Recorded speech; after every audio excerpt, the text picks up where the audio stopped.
Welcome to this explainer. Today, we're diving into the absolute high-octane physics and biomechanics of professional badminton. And honestly, we are going to completely shatter the myth that this is just a slow, casual backyard game. It's actually a sport defined by explosive power, lightning-fast reflexes, and some crazy aerodynamic anomalies. We're going to decode exactly how these athletes literally transform their bodies into engines of raw kinetic energy. To kick things off, just look at this number. 493. We are talking about the staggering world record speed of a badminton smash, set by Tan Boon Hung back in 2013, clocking in at 493 kilometers per hour. Just process that for a second. That is faster than the top speed of a Formula One race car. It is, for sure, the fastest recorded shot in any racket sport, period. But, how is that even physically possible? How does a human being generate that kind of insane velocity? Well, what's really wild is how that speed absolutely dwarfs other sports we traditionally associate with extreme velocity. Think about the legendary 163-mile-per-hour tennis serve of Samuel Groth, or the iconic 108-mile-per-hour baseball pitch of Nolan Ryan. Even when you do the math and convert those to the seam units, a 493-kilometer-per-hour smash sits at over 300 miles per hour. That's almost double the speed of the fastest tennis serve ever recorded. It completely defies our basic intuition of what a lightweight racket and a feathered projectile should be able to do. Now, I know extreme speed like that sounds impossible, but we're going to prove the physics to you. We'll break this down into 4 logical parts. First, the anatomy of the shuttlecock. Second, racket physics and tension. Third, the player's biomechanics. And finally, the science of the smash. All right, let's start with part 1, anatomy of the shuttlecock, or as I like to think of it, the projectile. So the birdie is a highly unique object, right? It features a rounded cork base and 16 overlapping feathers. This open, conical shape is actually aerodynamically unstable by design, which creates a massive amount of drag. And because drag is proportional to velocity, a smash leaving the racket at over 400 kilometers per hour will rapidly decelerate to nearly 100 kilometers per hour by the time it reaches the opponent. Without this extreme drag, the sport would literally be unplayable. The birdie would just fly out of bounds every single time you hit it with professional force. And because of that design, the shuttlecock's flight follows 3 distinct aerodynamic phases. The turnover phase, where it flips cork first, the oscillation phase, where it wobbles slightly, and then the stabilization phase.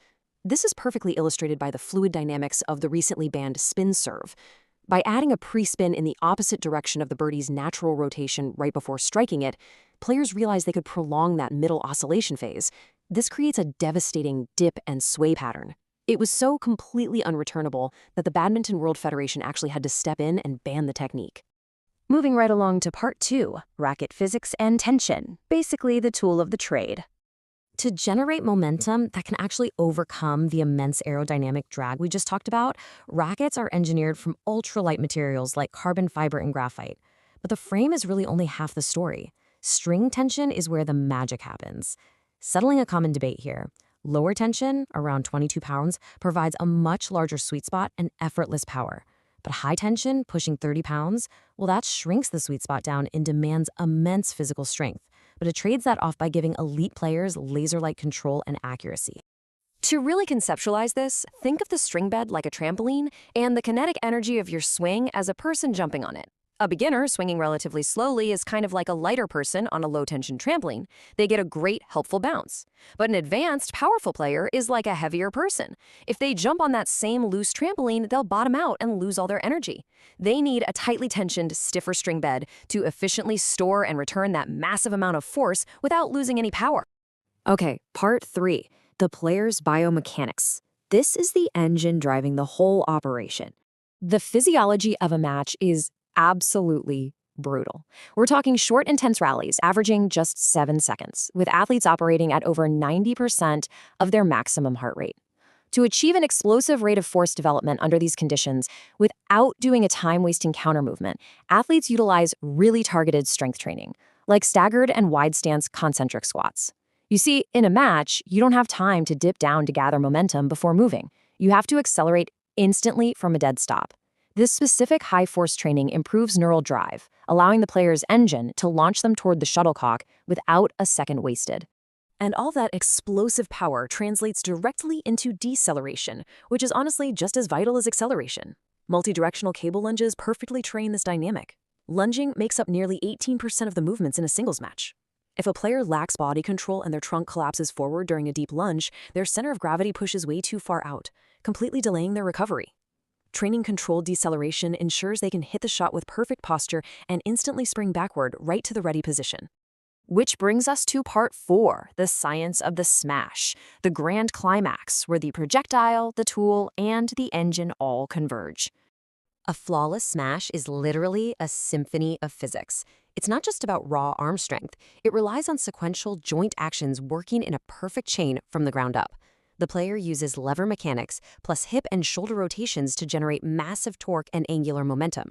All of that energy travels up the arm, finishing with this intense whipping wrist motion, which transfers maximum kinetic energy directly into the racket's tiny, high-tension sweet spot. Now, the sheer terror of defending this shot becomes super apparent when you run the numbers. When you realize that a shuttlecock can travel at an initial speed of 493 kilometers an hour across a relatively short court, it means a defending player has less than half a second to physically react. The average human visual reaction time is somewhere between 0.2 and 0.25 seconds. Elite players survive this only through exceptional visual fitness, anticipating their opponent's movements based on incredibly subtle physical cues before the birdie is even struck. Which leaves us with a really fascinating final thought. As carbon fiber racket technology and specialized biomechanical training keep improving, players are only going to hit harder. But human visual reaction time has a hard biological ceiling. So have we almost reached the absolute limit of what the human brain and nervous system can physically track and react to on a court? Are we approaching a point where the speed of the sport outpaces our very evolution? Keep that in mind next time you watch a match. Thanks for hanging out with me for this explainer, and I'll catch you on the next one.